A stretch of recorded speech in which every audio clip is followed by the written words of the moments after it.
ઊંઝા નગરપાલિકા દ્વારા ગાંધી ચોકમાં 78મા સ્વાતંત્ર્ય પર્વની શાનદાર ઉજવણી કરવામાં આવી હતી, જેમાં નગરપાલિકા પ્રમુખ પટેલ જિજ્ઞાબેન ધર્મેન્દ્રકુમાર દ્વારા ધ્વજવંદન કરવામાં આવ્યું હતું। આ પ્રસંગે નગરપાલિકા પૂર્વ પ્રમુખો દિનેશભાઈ પ્રજાપતિ, મણિલાલ પટેલ, દર્શિતભાઈ પટેલ, નરેશભાઈ પરમાર સહિત તમામે નગરજનોને સ્વાતંત્ર્ય પર્વની શુભકામનાઓ પાઠવી હતી।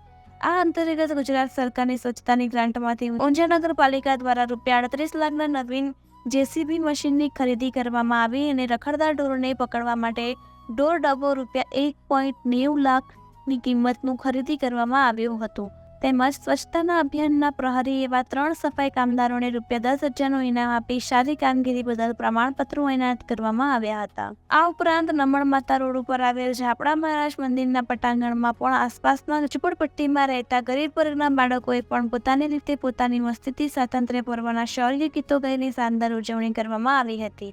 આ પ્રસંગે નગરપાલિકા પૂર્વ પ્રમુખ દિનેશભાઈ ઓઝા સહિત કાર્યકર્તાઓ હાજર રહી ગરીબ બાળકોને મીઠાઈની વહેંચણી કરવામાં આવી હતી। સાથે સાથે ઊંઝા કેળવણી મંડળ તથા સંચાલિત તમામ શૈક્ષણિક સંસ્થાઓના સંયુક્ત ઉપક્રમે સ્વાતંત્ર્ય પર્વની ઉજવણી BP Brahmbhatt arts and MH ગુરુ કોમર્સ કોલેજના યજમાનપતિ કરવામાં આવી। કેમ્પસમાં સવારે સુરેશભાઈ નાથાલાલ પટેલના વરદ હસ્તે કરવામાં આવ્યો। વિદ્યાર્થીઓએ દેશભક્તિસભર કાર્યક્રમો પ્રસ્તુત કર્યા હતા। અહેવાલ Jayvardhanbhai Gandhi, Unjha, JPMC news 24/7 live.